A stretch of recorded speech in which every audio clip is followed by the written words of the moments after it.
youth absent. Martha will lead us in the Pledge of Allegiance.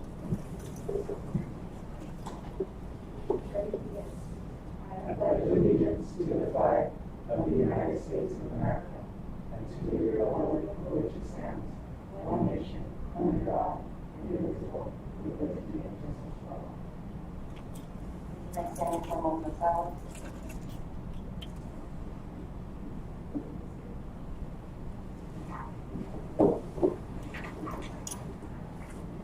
Call for an adoption of the agenda. All in favor? Aye.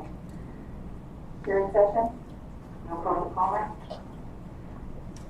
Workshop action items. A review of the major E-bond priorities and current proposed facility projects.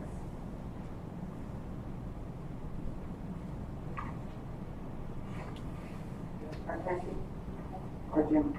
So we wanted to take this time to, one, review the Measure E bond priorities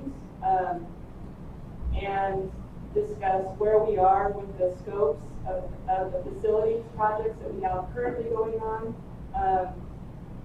Discuss possible priorities that the board, this will be an opportunity for the board to be able to be informed and reflect upon where we are with our Measure E funding and what priorities will happen in the future.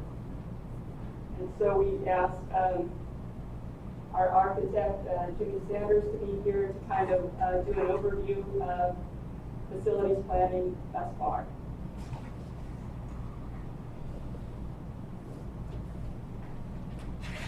So,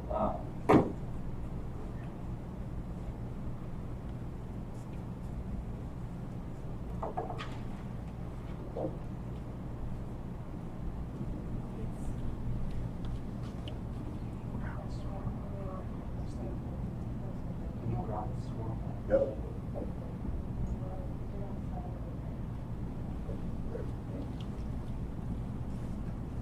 can you see that? Yeah, okay. So we have 5 projects that we're going to review with in our workshop today. So starting first is the school site security project, and that includes security improvement upgrades at the high school, Applebee, Margaret White, and Ruth Brown.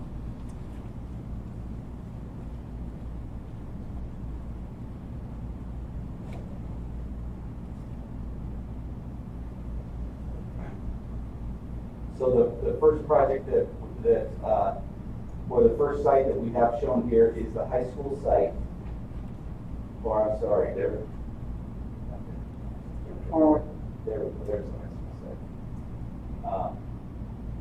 The project includes putting new storefront aluminum framing across the front entrance where the existing casework reception counter is.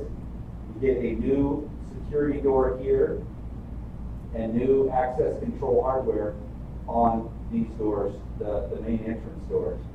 And so the intent is that when a person comes in through these doors, they check in, and if they're approved to enter the campus, then the receptionist would then hit a buzzer there at the reception counter, and this door would temporarily unlock and allow access into this workspace area and then back out to the campus. In the event of an emergency or a lockdown, there would be another button underneath the desk that would lock these doors and that door simultaneously, and any future doors that you would to add to your card access system. Okay.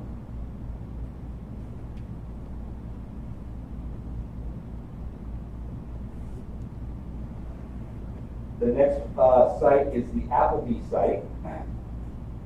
So these are the existing entrance doors.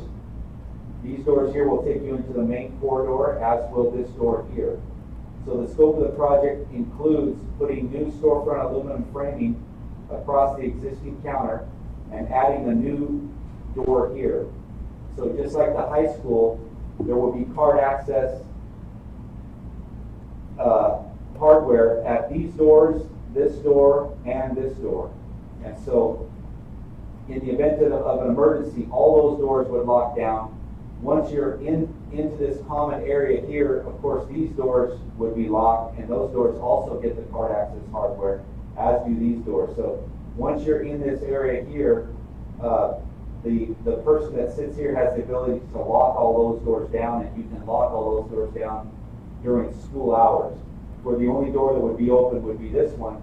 And you come in here, check in, and if you're approved to enter the campus, then the receptionist again would hit a buzzer underneath the counter, and this door would temporarily unlock, and they would come through this door and access the campus.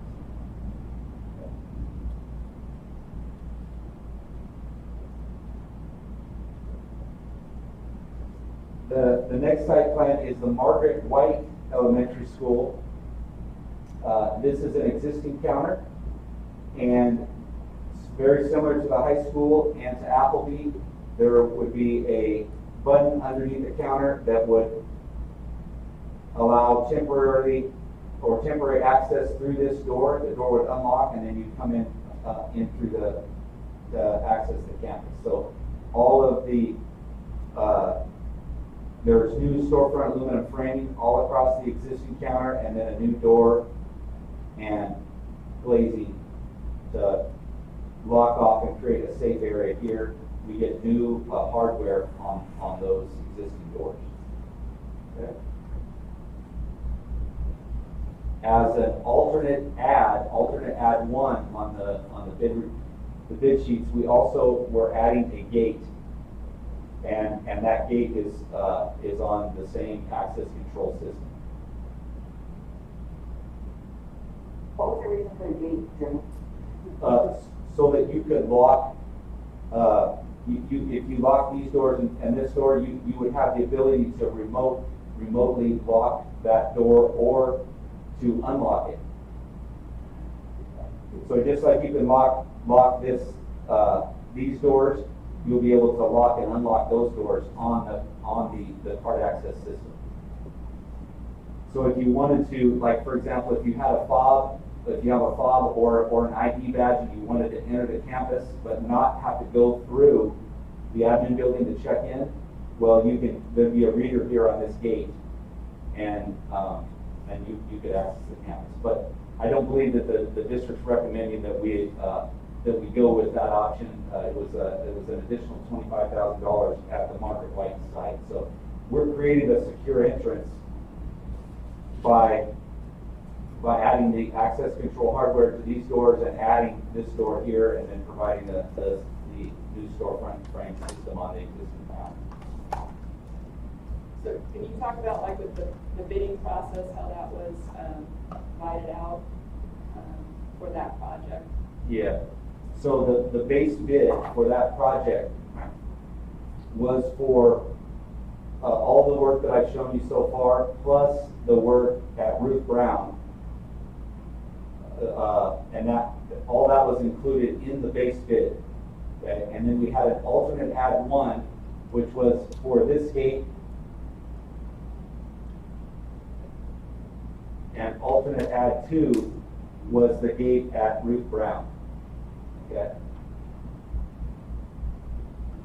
So the base bid will get you the secure sites that you were looking for. It would be an added feature to add the access control hardware to those gates, but not required.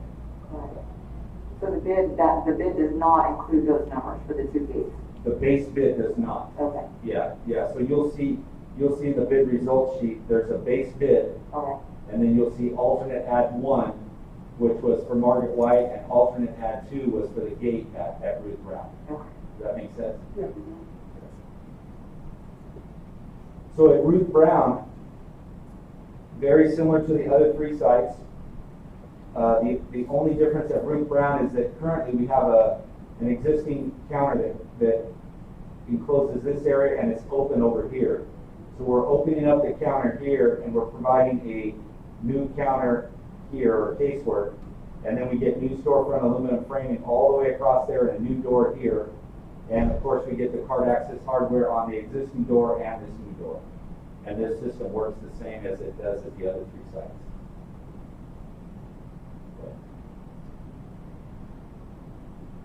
So any questions about the proposed site security project?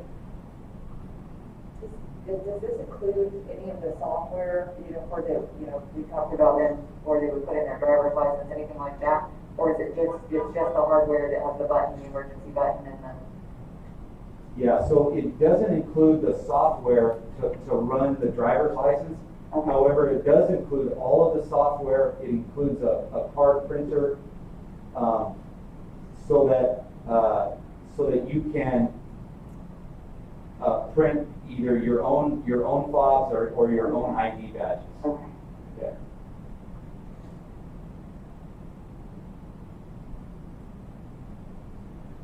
Any other questions on the site security project? So, one more question, Jimmy. So we do have the potential with that software that's included, if we wanted to add additional hardware to the gates eventually, then that would allow teachers access with the fob, correct? That's correct. How we would, okay. Yeah.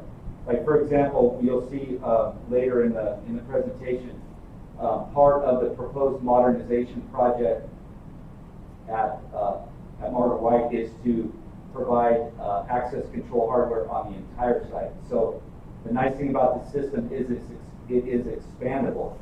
So you can expand it for doors at a single site, or you can expand it to basically any door that's owned by Palo Verde Unified School District. And the hardware has an option for both hardwired and wireless. So the locks, these doors here, they get the hardwired option, whereas these existing doors get the wireless option. Okay, and so any of your existing doors, whether it's your classroom door, or you have a specific door on a site that you want to put on that access control system, where you can extend this system to any site, to any door. And it's very doable in that they have both the wireless and the wired option. So you're not having to, sometimes when you're running or you want to add a door and you only are able to do that if it's hardwired, well you'll spend more money on running conduit, saw cutting and running conduit than you will on the actual hardware and access control system. But with this particular system, you just pop the lock off, you can put on a new access control lock.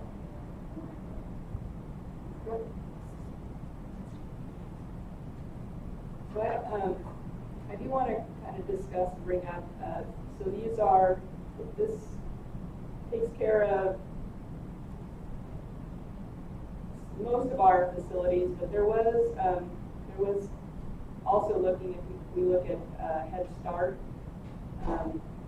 just know that we have kind of an alternate plan to put in gates and call to start moving towards a more, with our security for Head Start. And so that will probably be another conversation just to think about. And then within the plan for Twin Palms, I think, is that incorporated within that as well? Yes, absolutely. Yeah. Any of the new facilities, Twin Palms, the Protectable education facility, those would all be, that would become the new standard for the district.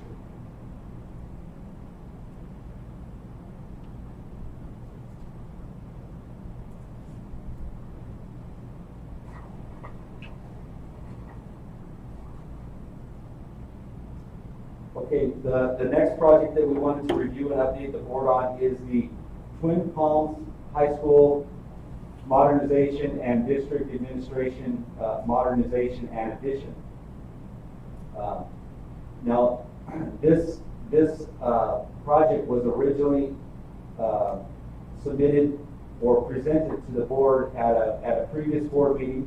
There haven't been any changes made to the project since that board meeting. So what you're going to see here today is the same slides. I just simplified it to not show the existing conditions in the interest of time, right? So all of the floor plans that you're going to see are the same ones that you saw on a recent board presentation. But of course, I think this is a good time just to get an update and make sure we're all on the same page.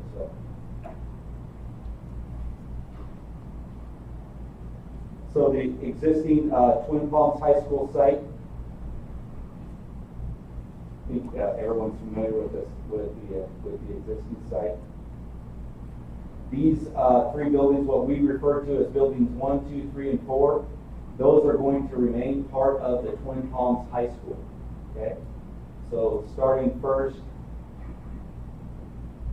with what we refer to as building 1, this would be converted to be the administration building for Twin Palms High School. So you have a principal's office, 2 private offices, a main secure entrance here for the public off of what's that?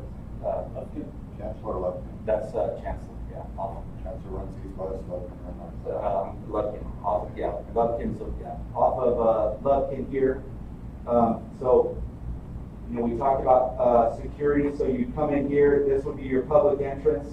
There would be, this door would be locked, this door would be locked, you check in, and then you'd be allowed to exit through this door and come out onto the campus.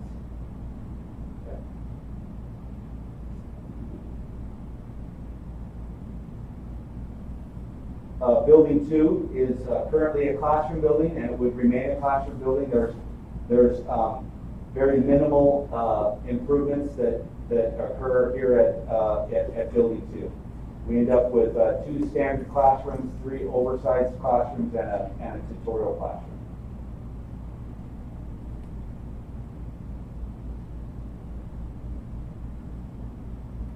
Building 3, this is the new food service area here, and then the supporting dining area.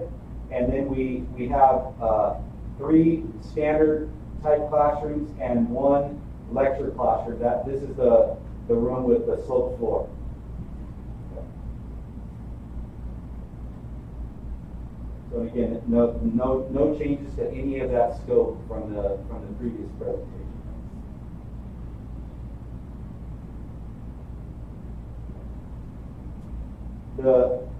The next 3 buildings are proposed to be modernized to support the district offices. So that would be buildings 5, 6, and 7. Building 5 being the professional development, and the boardroom being 6 would be the demonstration classrooms, district offices, and staff workroom. And building 7 would be the administration office.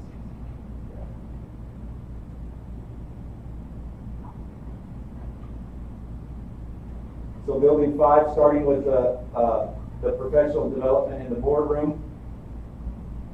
We have a boardroom, the podium for the board members, small storage area, an electrical and a data room. There is a large conference area, professional development area, and on each side, and then supporting storage rooms. So the intent is that these rooms can be used as an overflow for the boardroom or the board meetings, or they can be used as meeting rooms and professional development rooms for the district. Are those 10 things like the dead spaces in there, those catacombs and or is that something else? That and then the other side, I've seen those on the side. Yeah, those are intended to be casework. Okay. Yeah.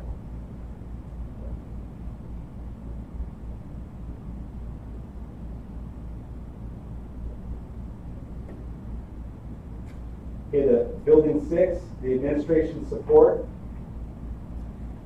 On the west end of that building, we have a demonstration classroom, public information officer, nutrition services director, and their assistant. And then we have a workroom / lounge and 2 unisex restrooms. The intent is that those restrooms would be open and used for or to support a building 5 for professional development or for when there's board meetings, whenever you're using that building and the public needed restrooms, well, you've got restrooms available there.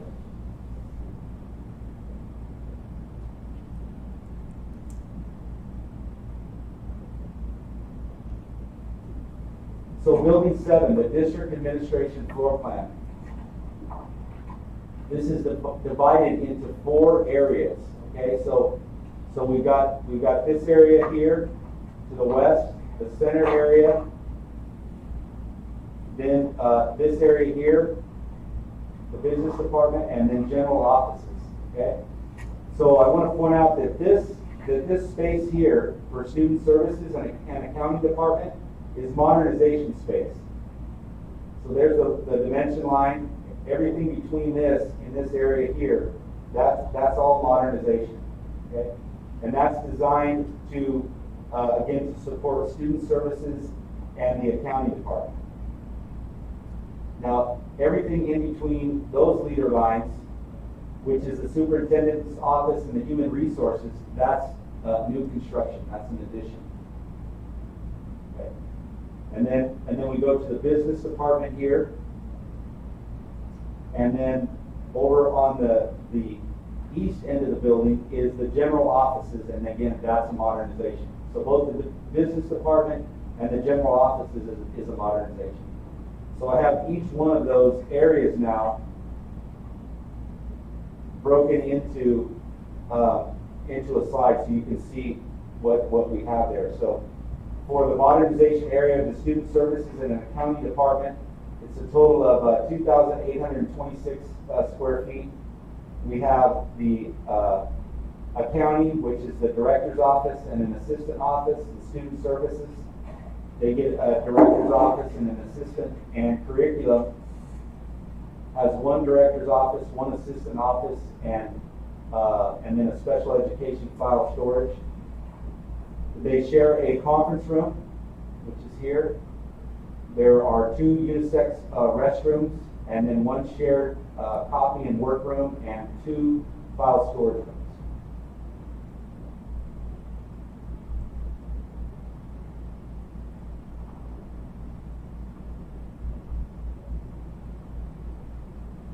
So this area of the building, again, is new construction, and this is the the superintendent and human resources area of the building. So we have a superintendent's office and an assistant, unisex restroom. And I would just point out that this is the superintendent's office. This is the assistant's office. There's a unisex restroom here. And then we have a copy and file storage area. So that takes care of the superintendent's wing. And then we have the HR wing. We have the director and an assistant, a conference room that can be shared by both the superintendent and the HR director. This is the general corridor here, and then on the south side of that building, that's the main district conference room. And that conference room was designed to be similar to the conference room that you have there just behind you to support that size of a space.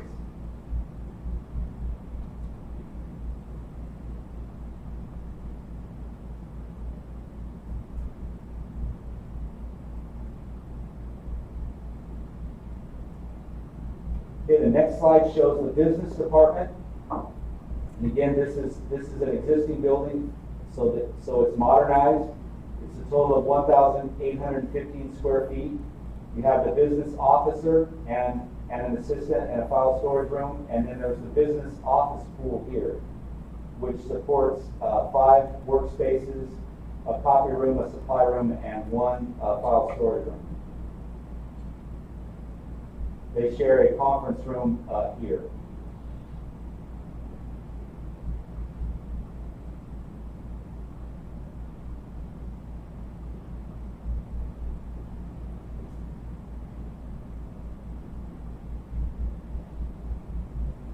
And the last space then is the general offices area, and again, this is modernization of the existing building. It's a total of 2,230 square feet. There's a total of 8 offices, 2 unisex restrooms, and 1 coffee and workroom. So there's 2 restrooms here, there's 2 restrooms here. Notice that on the last slide, these restrooms we were just randomly assigning to the business department, whereas these restrooms here we were randomly assigning to the general office space. But of course, you know, there's going to be a total of 4 restrooms in that area to support all of the staff on that side of the building.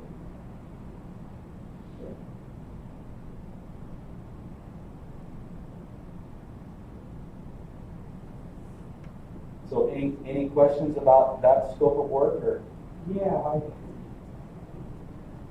oh, does anybody know the square footage of this building? I can't remember what it was. Like 10,000, do you know? It was about 10,000. no, but I could get it for you. I know I have, but I didn't look it up. I think it was $1 million divided by square footage, like 100. But I think it was 10,000. I'm not sure. And I ended up building 7 and 8, which is the main administration.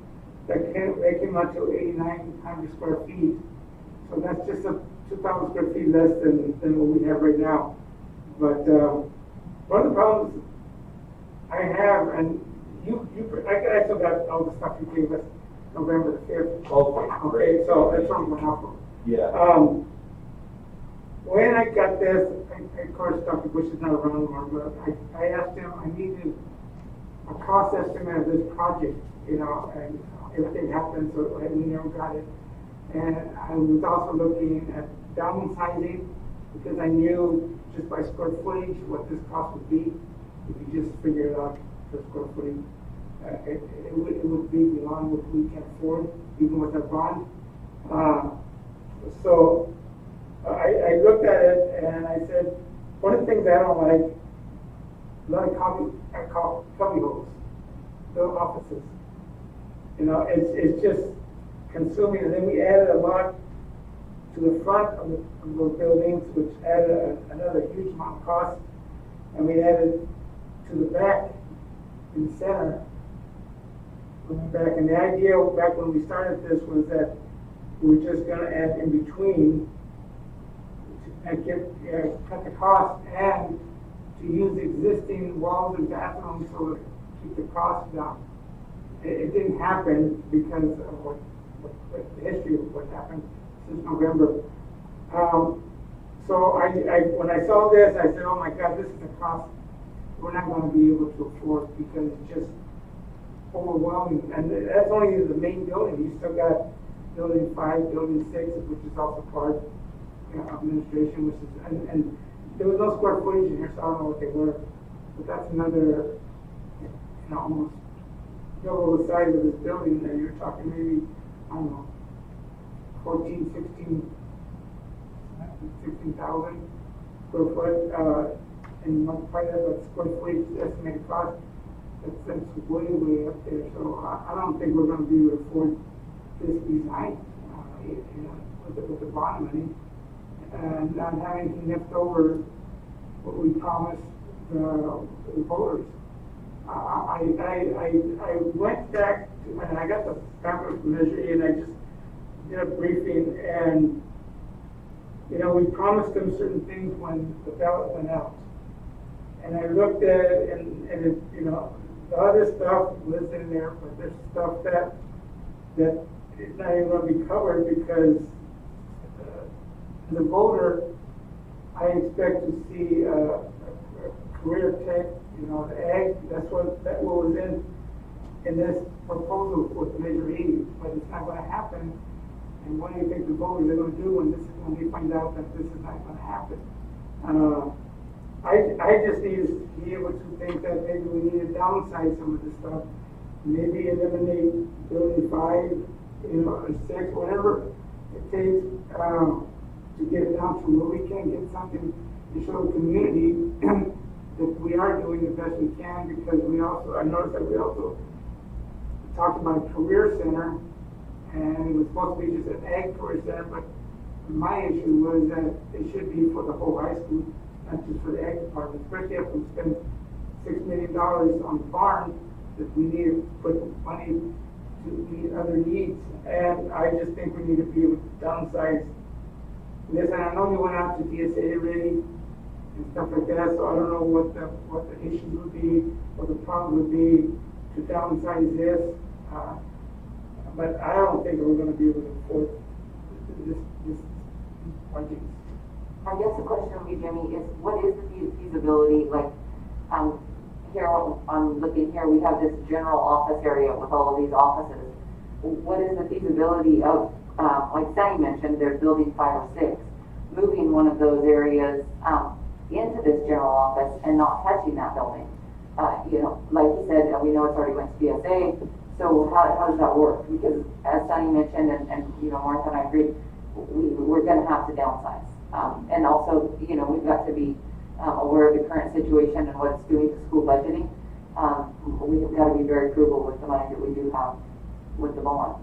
So how would that work if we said, okay, you know, if you were able to work it out where those offices there in the general office area became the accounting or I don't even remember what it was, the other buildings that you had.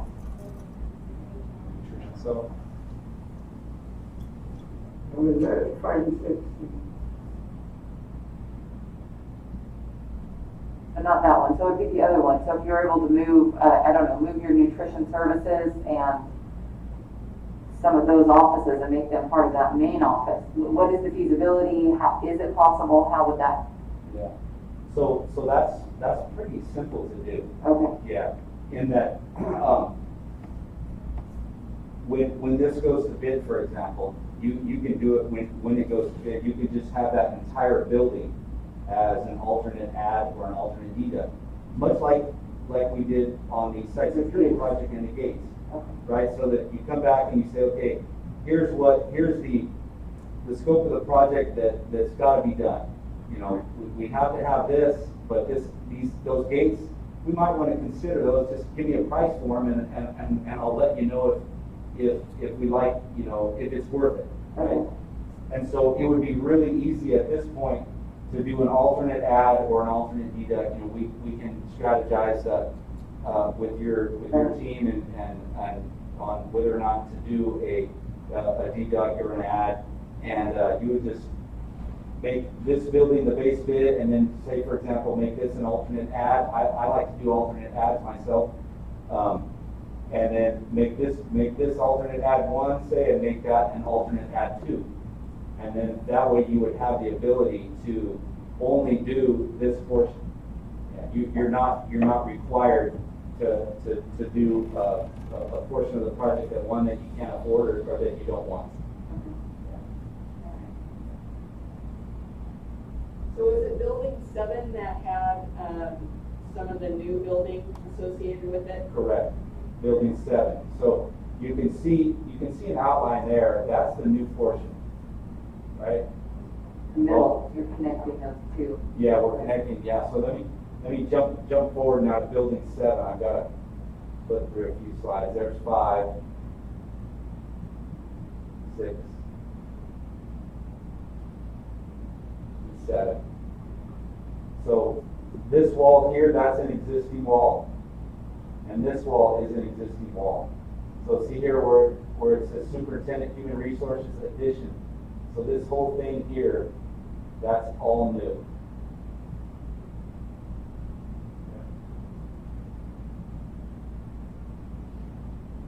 I don't know, you know, it would be interesting, Sonny, if you said on the square foot, if we were able to get to the point where, you know, we don't need a fancy boardroom. We don't need it, you know, it needs to be functional, not fancy.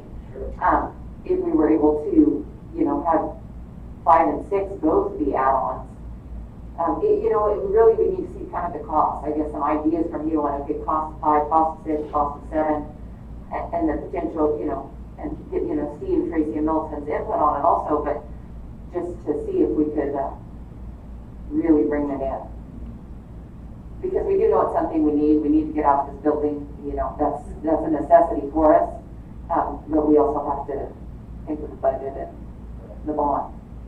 I mean, what I was looking at is, you know, eliminating this front part of the new construction, you know, using the breezeway we have now, adding the building behind that breezeway to add this other stuff. I mean, this is a big building after once you get done. The old, which is building 8, used to be the old library, which is, a lot of those walls were put up when I was director here, facilities, and everything in there was temporary. So all that can come down, and there's no problem in doing, but the adding on is what I think is gonna kill us because of the cost. Yes, absolutely. The new construction is gonna be substantially more than the modernization cost. So, you know, just as a few other options is, you know, we could eliminate this entire space. Right. You know, we could eliminate all that out there in the front. Right? Yeah, that's what I mean, value engineering, that's basically what we're going to do now. And actually, Sonia, if I could, Mr. Nems, can I interrupt there? You could, you know, we've got a very convenient large conference room, right?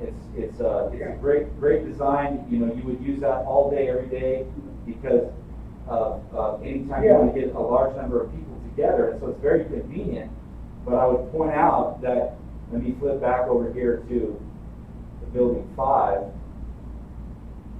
Within building 5, you also have those large conference areas, right? Yeah. And so, you know, that's a nice option to not just go ahead and cut that out of the project right now.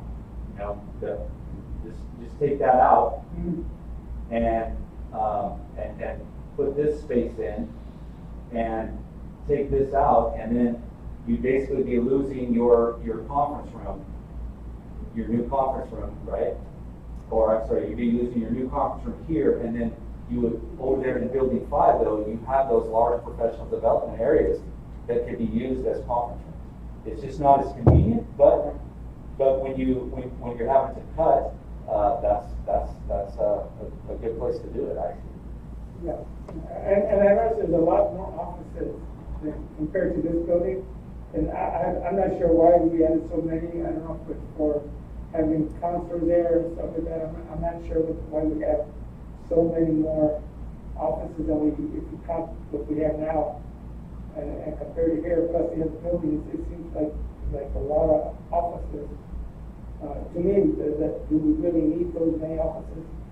That front part of that building over here, Yeah, the 8 over here. Yeah, 7, 8, 5, and 6. Yeah. That's an add-on too, isn't it? No, that's all existing space. Yeah. But I would. Are you sure? Yeah. I would point out in You know, I the buildings. well, maybe I'm wrong. Yeah. Maybe I'm wrong. I thought it was, you know, I could be wrong. Yeah. I thought that was an add-on too. Yeah, no, that's modernization. So, Okay. you know, as far as costs go, that's a relatively inexpensive item. Where you're going to save money, you know, when you need to save $2 million, you're not going to save that by not modernizing that area. You're going to save that by cutting this out and by not doing building 6, for example. Yeah. Yeah. That's how you're going to save those kinds of dollars. Yeah, and the other thing, we were told that through some of this modernization that we would get we get refund, you know, and they said up to, I think it was 65%. So I said, oh, okay. So if we can't afford half of that cost and get reimbursed over half of it, then that's a benefit to us. But I don't know if that's still going to happen. Maybe Tracy can talk to that. We did qualify for modernization funds, but based on the state of, frankly, the state of our economy and where we're headed, it is the possibility of if we will actually ever get those funds. Because it would be something we're going to pay for it up front, and then at some point we might be reimbursed, but not necessarily. Yeah, because like the ag barn, we were supposed to get, I think, 40% back, and I don't know if that ever happened, or just ended when you told us that? Well, so for the animal barn project, with both the animal barn and the show barn, there was no state match for that. I think, where the state match is coming from, and maybe there was confusion, is the state, and match is not the right word, grant is the correct word for the CTE facility. Yeah. That's the one that you've scored, your score, I believe, is 105, 105, and so there's, there's a, well, yeah. Yeah, I'll talk with that. Do we want to jump to that project, or should we wrap up on Yeah, this let's one? wrap up. Okay. Yeah. Yeah, so just not to confuse, the different sources of funds. And at the end of this, I have a slide that shows the cost of the animal barn and the proposed cost of each one of these projects. So you can see that. Okay. So I don't know that there's that this was intended today to be direction. I think it's just conversation, correct? Right. Yeah. Okay. So I just point out, if you do want to eliminate this area, of course we would need direction to do that, because right now this is part of the plan, right? As far as those other buildings go, at this point they're almost complete, and so I would just say that those just become alternate adds or deducts. But if you truly want to eliminate that, then that's not a problem. We can still do that before it ever goes out to bid. Okay, but of course at some point we would need direction to modify that. Yeah, so I think maybe good next best steps would be for us to work with, like Ellison and I to work with Jimmy, and then look at what the various options of add-ons options are, so that we have more choices on this design that we can present to you moving forward. How does that sound? So that sounds good. I mean, our biggest thing is that we needed to be able to, like the career center, I think, to me, because we're supposedly college and career readiness. That's our goal, one of our goals. And so the career center to me is important if we can get it, if we can save money on this project and get that career center, because that's going to show the community that we're trying to move forward with not only college readiness, but with career readiness. And I think that building offers us an opportunity to do that with other classrooms. So that's where I'm trying to head to, that a lot of these things that came out of the bond issue is gonna happen. I know all of this is gonna happen, but we need to get the public out there to see that we are doing something to try to get this program going forward. I think we have like various, if we sit down and have various options of how the modernization project works for Twin Ponds and the district office, and then present to you, I think that would be good next steps. Okay. Perfect. Yeah. All right? All right, thank you.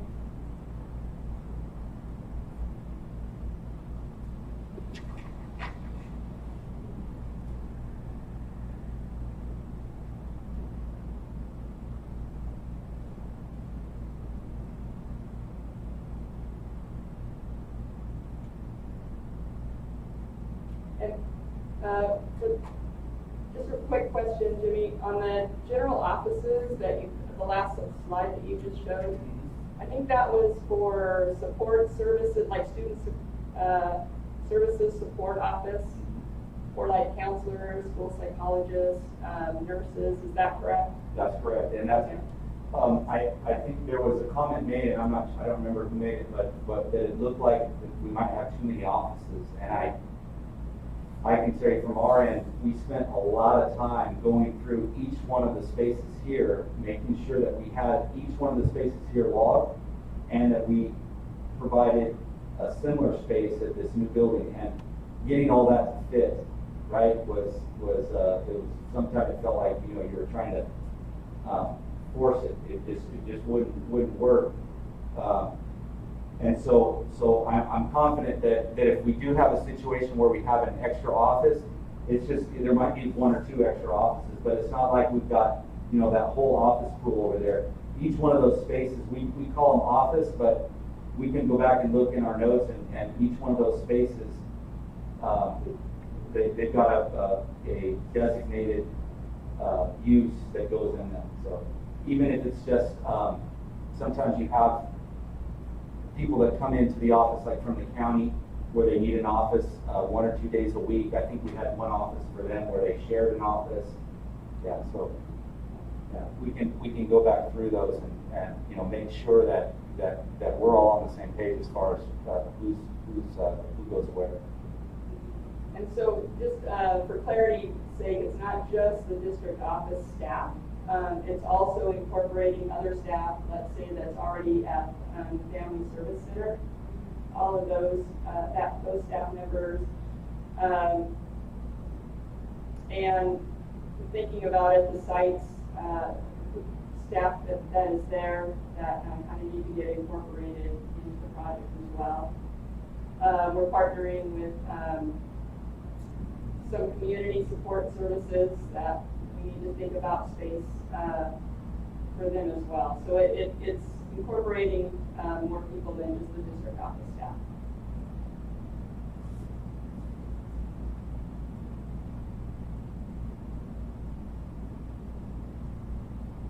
Okay, so our next project that we have to present is the Protectable Education Facility. And I point out that this has also been previously submitted to the district. We did update the site plan, and we've also updated the floor plan. There was a few minor changes to the floor plan during the production of the drawings. But as I think we're all familiar, this is the existing high school parking lot. There is the existing animal barn, there's our show barn, and this new career technical education facility goes just to the south side of the existing high school parking lot.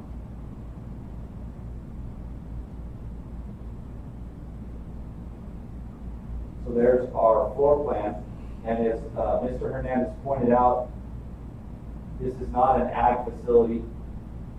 We have 4 standard classrooms that would be used by the entire campus.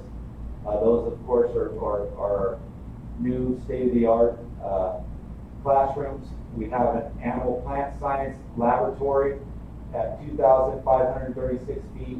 There's an ag biology and veterinary science laboratory at 3,218 feet. There's the wood shop laboratory at 3,358 square feet, and a welding lab at 2,695 feet. Now, each one of those labs is designed so that there is a lecture space and a lab space, right? So here's a lecture space where the instructor could do what we call a tailgate meeting, the teacher principal, and then he can instruct on all of the equipment out in the wood lab area. That's the same with welding. Jimmy, on the size of those, they seem pretty large to me, but is that a standard? Where do you come up with those sizes? Yeah, so the size of those classrooms, those came up with the request to for the tailgate and the lab space. So as far as labs go for high school, these labs, the wood lab and the ag biology lab, are on the larger side. So if you were looking to cut some square footage out of this building, you could cut these back to here and save some funds there.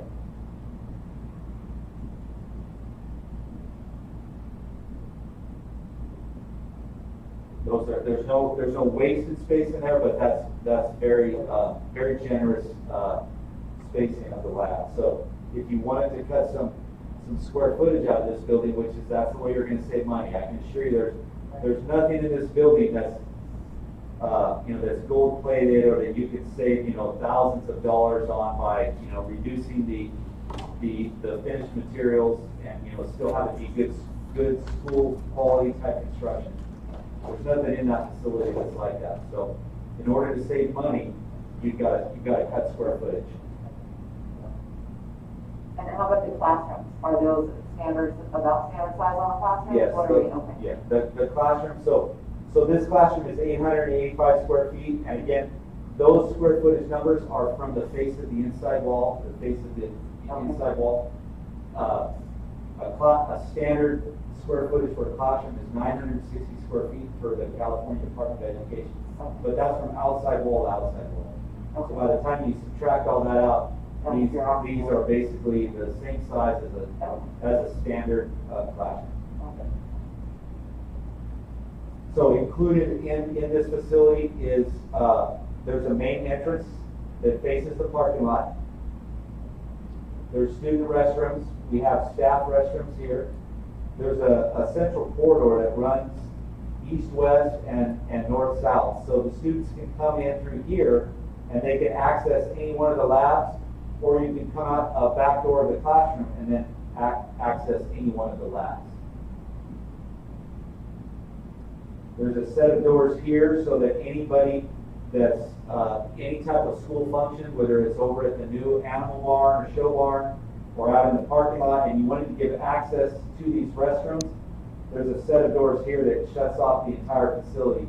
So you can open those doors up there and have access to the restrooms.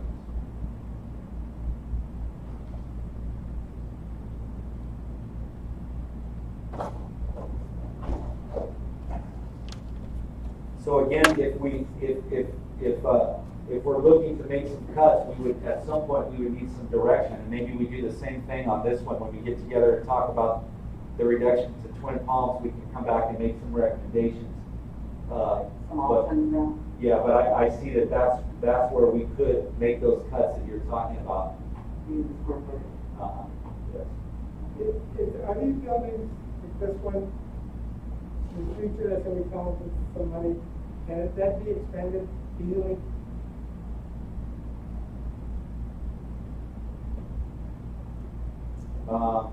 Well, when you say expanded, you mean? I mean, add on to it. Oh, yeah. So you could come back over on this side and keep adding. Yeah, that would be easy to do. What would be difficult to do, of course, would be if we were to make these classrooms or these labs smaller, and then you came along and said, 10 years later, I want to make them bigger. Oh, yeah, no. Yeah, that's a mess. I mean, if we want to expand our career program, You could just keep right on going. Yeah.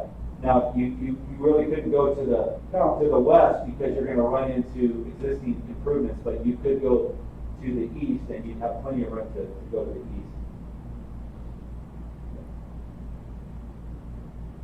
Now this was the project that we started to talk about as far as funding goes. There was an application submitted for a Protectable education grant, and it's a competitive process. The district scored 105, and so there's still hope that you would receive funding for this project. And it's my understanding that we will know for sure in July whether or not we receive funding for this project. Mid-July. Yeah. And I've done, this would be the 5th Protectable education project where we've submitted for funding. 4 of the prior projects all received funding, but not until the 2nd round. So all of the project, I don't know if it's just luck or if that's kind of normal just for everybody. But because it is a competitive process, what typically happens is you submit the first time, you get a score, you put all your score in the same pool with everybody else, and then they start at whoever scores highest, and they keep just going down the list until they run out of money with that year's allotment. And then when there's another round of CTE funding again, you have the opportunity to submit the same project. Well, at that point, you know what your score was. You have some feedback on why you got that score and where you were weak.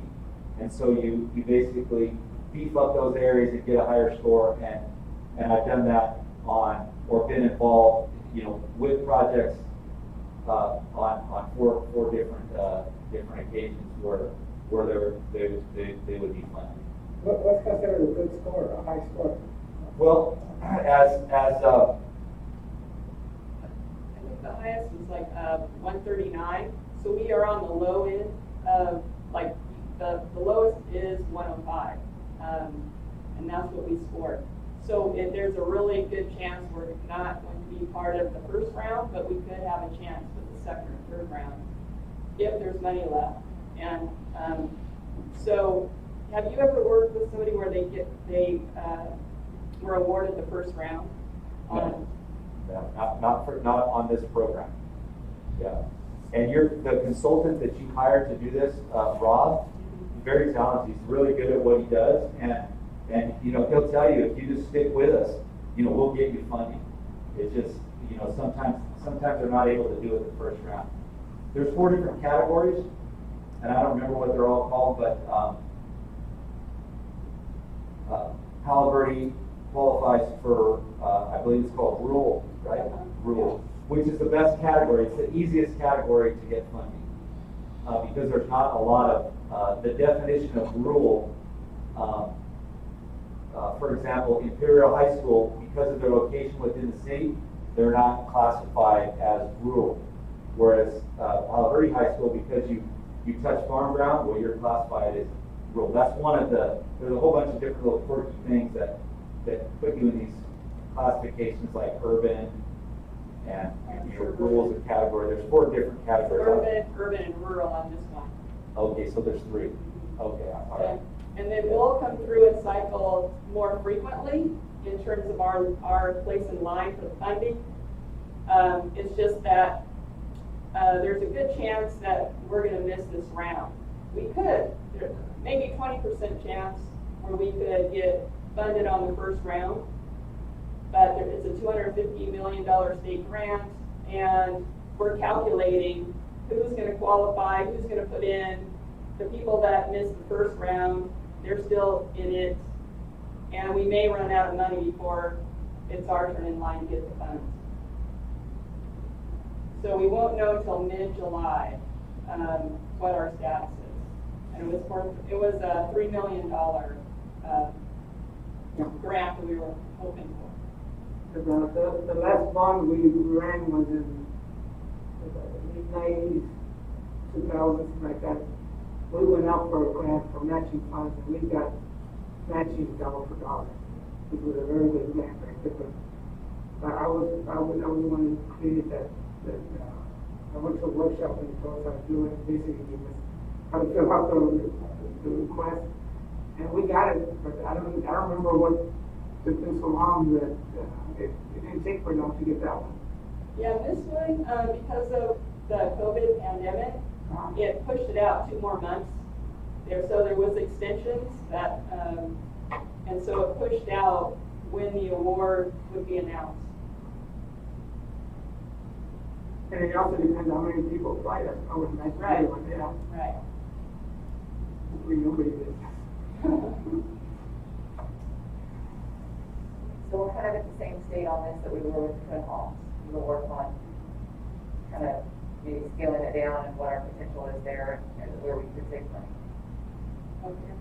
Are the labs, is it classroom, lab, classroom, or is it, where the classrooms are? Yeah. Then does it go into the lab area there? Yeah, so that's the animal plant lab. There's the ag biology and vet science lab, and then there's your wood lab and your welding. The whole thing is a lab. Right, the whole, that's all one space right there. Yeah. Would it be possible conceivable to do classroom, lab, and then classroom on the two bottom, or is that outside of the scope of the planning? Well, I'm not following you. Say that again. Yeah. So that part of the square foot is actually adding a few more classrooms instead of just cutting out the lab square footage. Okay, so you're saying, would it be possible to add more classrooms in addition to cutting the lab space? Right. So, Yeah, I think we can do that. Yeah. Yeah. okay. So, yeah, so it'll just be, we'll give you like options and bring it to the board and see what your direction would be with that. Was this one of the projects that went to DSA? No, this is ready to go to DSA. Oh, okay. Yeah. Yeah, this will be submitted to DSA next month. Okay. We're just waiting on a few more pieces of the plans back from our consultants, and then it's ready to go.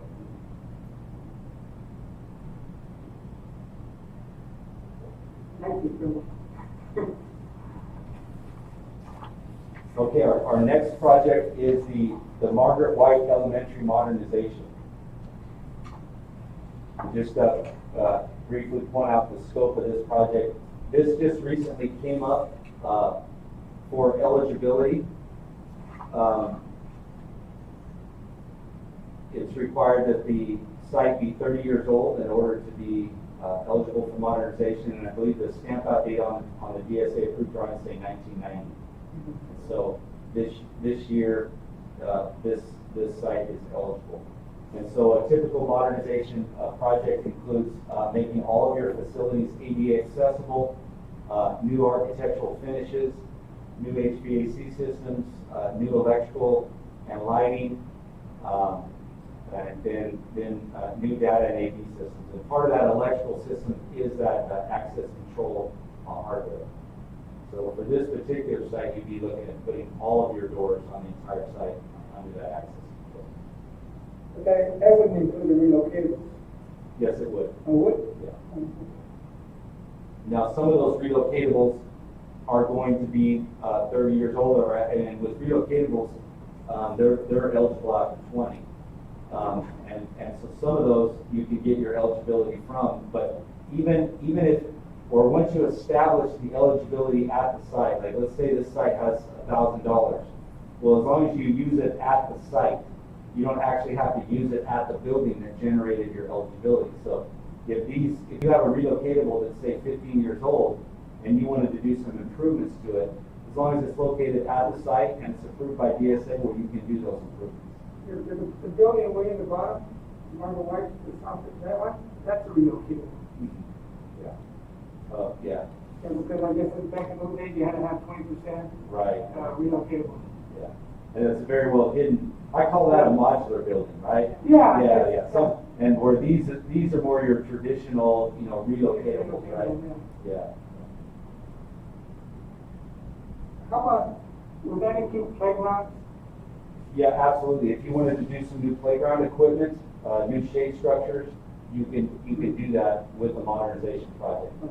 As long as you take that money and spend it at the site, on DSA approved facilities, you can. There's not a lot of restrictions. Tracy, would you or Jimmy mind talking a little bit about the funding on this that we discussed the other day on the ability to do hardship? Because we're not, as we all know, we're going to run out of money on the bond, but this modernization option is available. Even there, though, we don't have the money to front the job. So would you mind talking a little bit about that? Yeah, if you could share what you shared, with us at the working session. Yeah, so the intent of this project, as far as the planning goes, was that we were going to submit this as under the financial hardship program, which means that there's no match required. So as long as you are eligible and you show the state that you have no available funds, that all of your bond funds have been encumbered, then you submit for financial hardship, and then this project becomes, instead of a 60-40 match, 60 state, 40 district, it becomes 100% funded by the state. We were funded already to our sites, like I think Applebee was funded under hardship. Yes. So so you're familiar. Yeah, Applebee was funded hardship 100%. Yeah. So it wouldn't make any difference that because we're funded over there, it would restrict us on this project. As long as you're eligible at Margaret White and of course, you spend the money at Margaret White and you show that you don't have an available match, then you're available or eligible to receive the financial hardship, which is 100% funding. And that's the proposed funding mechanism for this site. Yeah, because Margaret White was also a hardship case because this used to be the site of the old Margaret White School.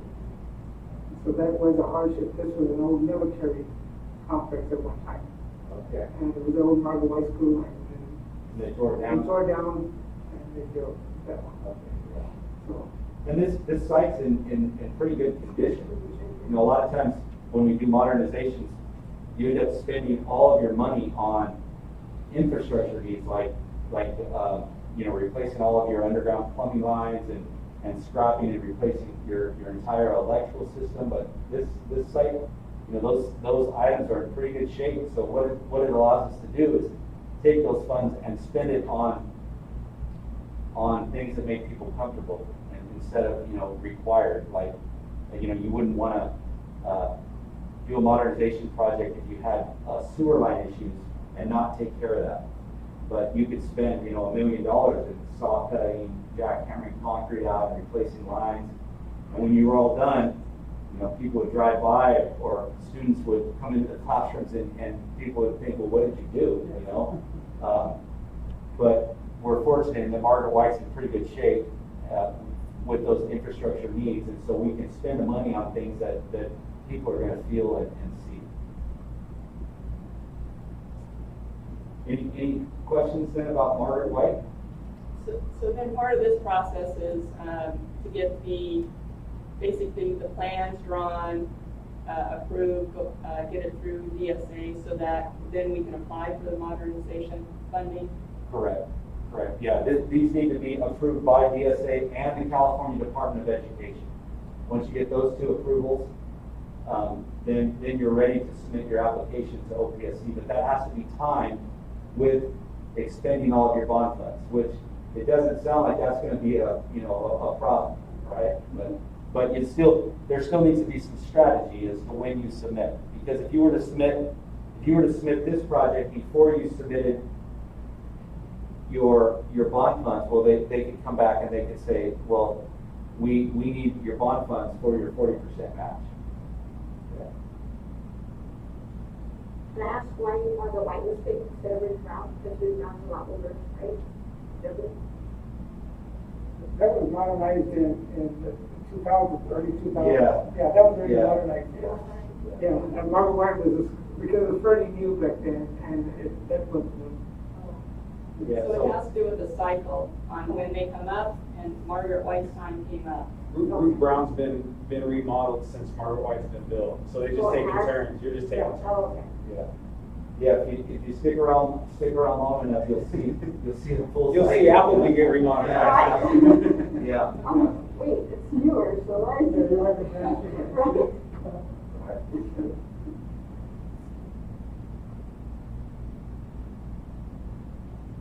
Okay, so the fifth project and last project that we have here at our board workshop is the Palo Verde High School Sports Field Lighting Project.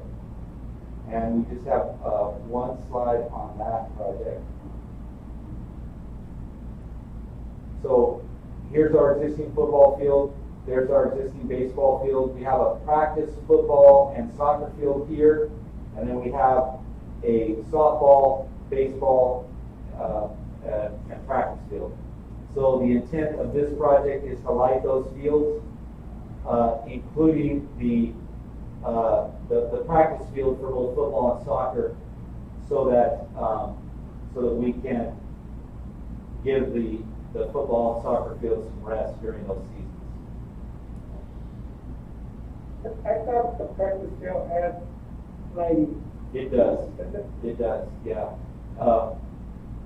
It doesn't meet the current lighting standards as far as foot candles, and because we're already going to light this field, the purpose there, or the intent was to put lights on the back side of those poles there. So we're already putting those poles in, so we would just light the back side. Now this project we're proposing can also be bid with alternate ads. So for example, you could make the lighting of this field your base bid, and then you could make the additional lights on the backside of those light standards for your soccer and football field and alternate add 1, and then you can make the lighting of the baseball field an alternate add 2, or any combination thereof. You could do your baseball field as base bid 1, and then this is base bid 2, and an alternate add. So once we get this DSA approved, we can sit down then and say, okay, where do we want to go as far as our base bids and alternates? I want to think about this project here, is that when we did the lighting for the football field, we had that incorporated, but the cost was too high, so we dropped it. So if you do decide to do it, make sure that you look into our transformers and breakers at the football field, because that was supposed to have been for future use. Right. Some of it, so I don't know if you know, if you're aware of that. Well, Stephen pointed out that where the existing transformers and gear are, and that's a 480 volt gear there, and the intent is that these lights would be 480 volt. They're LED lights, so the draw is very, very minimal, so we're confident that we're not going to need a new transformer and/or new switchgear. We're going to be able to push those from the existing. But if those were planned to originally be supported from that existing gear, well then, It should be there. all the more confident we are that we're going to be fine. And so that's the last slide then is the slide with all the figures on it, project summary and budget. So there's our CTE project at $5.9 million. Our Palo Verde Unified School District Site Security Improvement Project, the construction cost of $468,500. We have the CTE facility at 22,520 square feet at $11,485,000.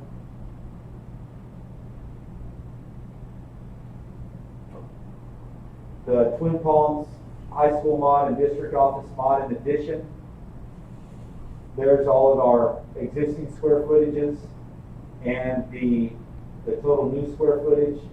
That estimated cost, project cost is $8.5 billion.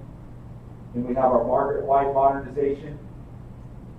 Sorry, I've got an error there. That's just Margaret White modernization. That's $8.3 million. And then last, the sports field lighting project. We added the baseball field to that. Originally, we just had those softball fields and practice baseball and the practice soccer, and this price includes adding the baseball to it.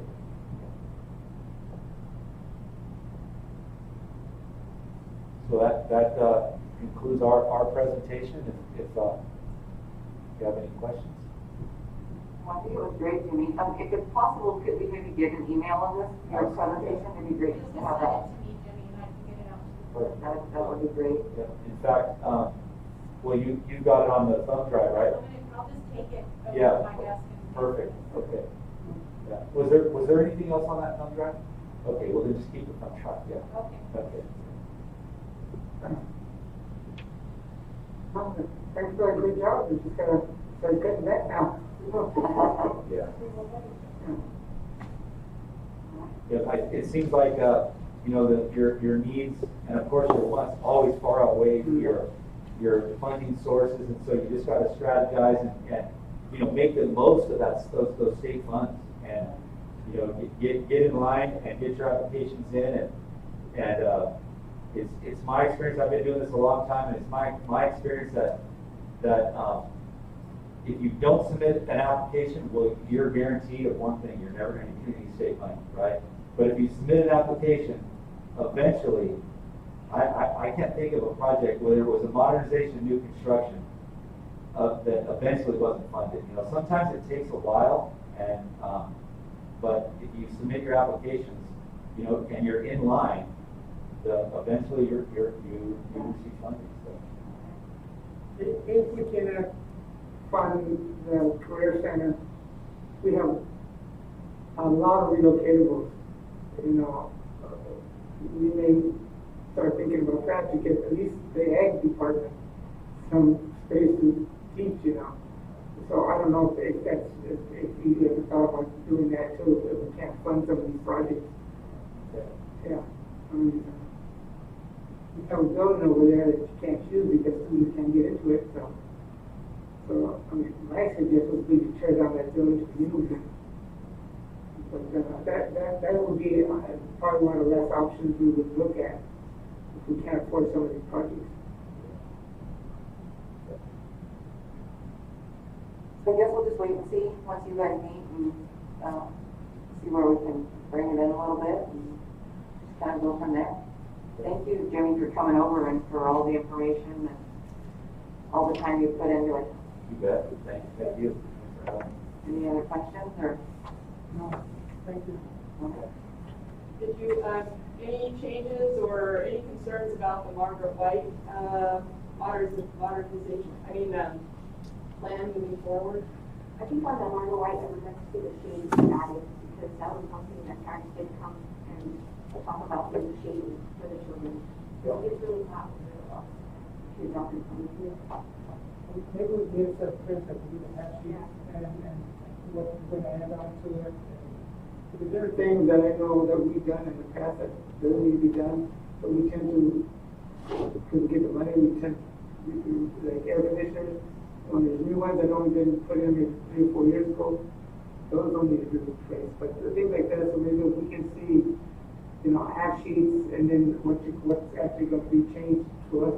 So when we make the decision, we can say this looks good, or maybe we have something that not that said shade structures, but that would be like an alternate or something. If you can't have enough money, so you can put them as that. Yeah. Sounds good. Yeah.